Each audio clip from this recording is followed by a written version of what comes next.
Welcome to Farming Aid YouTube channel. In today's video, diving deep into poultry vaccinations, why they matter, when to give them, and how to administer them correctly. Keeping your flock healthy starts with a well-planned vaccination schedule that protects against deadly diseases like Newcastle disease, Marek's disease, infectious bronchitis, and many more. Whether you're raising broilers, layers, or breeders, knowing the right vaccines at the right time is crucial to preventing outbreaks and ensuring maximum productivity. We'll also guide you through different methods of vaccine administration, from drinking water and spray vaccination to injections and eye drops, so you can apply them effectively. Stick around as we break down everything you need to know to keep your birds strong, disease-free, and thriving. Vaccination is a crucial aspect of poultry health management. It helps protect birds from various infectious diseases, ensuring their productivity and longevity. The vaccination schedule for poultry depends on the type of birds, broilers, layers, or breeders, their age, and the disease risks in the specific region. Administering vaccines correctly is just as important as choosing the right vaccine, as improper administration can lead to vaccine failure and disease outbreaks. Poultry vaccines can be classified into live and inactivated, killed, vaccines. Live vaccines contain weakened forms of the virus or bacteria and are designed to stimulate a strong immune response. These vaccines are often administered through drinking water, spray, or eye drops. Inactivated vaccines, on the other hand, contain killed pathogens and usually require injection, providing longer-lasting immunity but needing booster doses. The method of vaccine administration depends on the type of vaccine, the disease being targeted, and the practical considerations in poultry farming. The vaccination schedule for poultry starts right from the hatchery stage. The first vaccine that chicks receive is typically for Marek's disease. Marek's disease is a highly contagious viral disease that affects the nervous system and internal organs of chickens. The vaccine is administered via subcutaneous injection at the hatchery, typically in the back of the neck.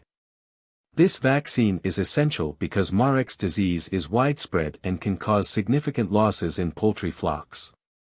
The immunity provided by this vaccine is lifelong, making it a critical first step in poultry vaccination. After Marek's disease vaccination, the next important vaccines are for Newcastle disease and infectious bronchitis. These are usually given at around 5 to 7 days of age. Newcastle disease is a highly contagious viral disease that affects the respiratory, nervous, and digestive systems of chickens. Infectious bronchitis is another viral disease that primarily affects the respiratory tract but can also impact egg production in layers. These vaccines are often given together as a combined vaccine and are administered through drinking water, eye drops, or spray. Water administration is the most common method in large-scale poultry farming. To ensure the effectiveness of the vaccine when given through drinking water, it is essential to withhold water for a few hours before vaccination so that birds drink the medicated water quickly. At around 10 to 14 days of age, chickens receive a vaccine for Gumboro disease, also known as infectious buccal disease, IBD.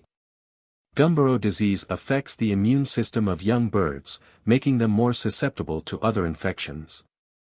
The vaccine is usually administered through drinking water, ensuring that all birds in a flock receive immunity. In some cases, a second dose is given at around 21 days of age, depending on the level of maternal immunity passed from the hen to the chick.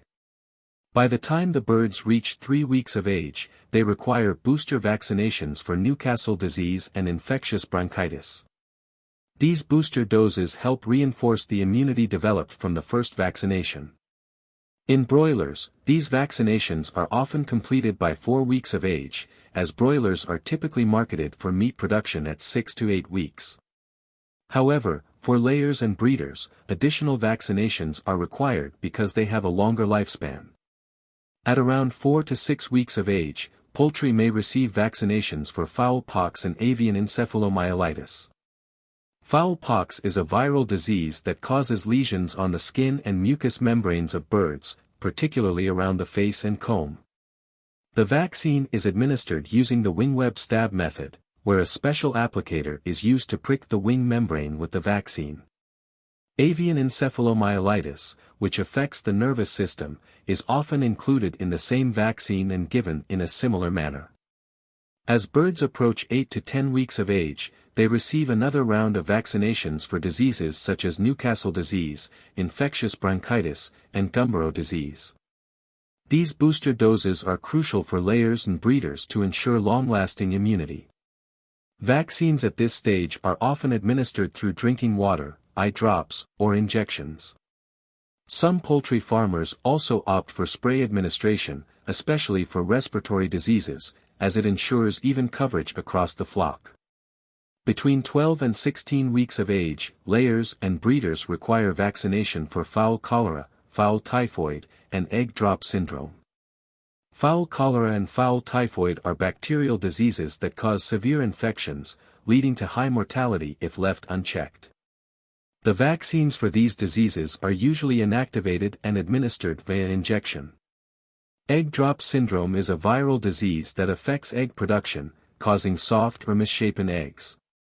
The vaccine is typically given through injection to ensure maximum protection before the birds reach their peak laying period. At around 18 to 20 weeks, just before the onset of egg production, layers and breeders receive their final set of vaccinations. These include another booster for Newcastle disease and infectious bronchitis, as well as vaccinations for avian influenza and salmonella. Avian influenza is a highly contagious viral disease that can devastate poultry flocks, while salmonella is a bacterial infection that can spread to humans through contaminated eggs or meat. The vaccines for these diseases are usually given by injection, ensuring long-term immunity during the productive laying period. Throughout the laying period, poultry may require additional booster vaccinations depending on disease prevalence in the region. Regular monitoring of disease outbreaks helps determine if further vaccinations are necessary. Vaccines can be administered via drinking water, spray, or injection, depending on the specific vaccine and farming conditions. Proper handling and storage of vaccines are essential to their effectiveness. Most poultry vaccines require refrigeration and should be kept between 2 to 8 degrees Celsius. Freezing can damage live vaccines, rendering them ineffective. Before administration, it is crucial to check the expiration date and mix the vaccine properly if required.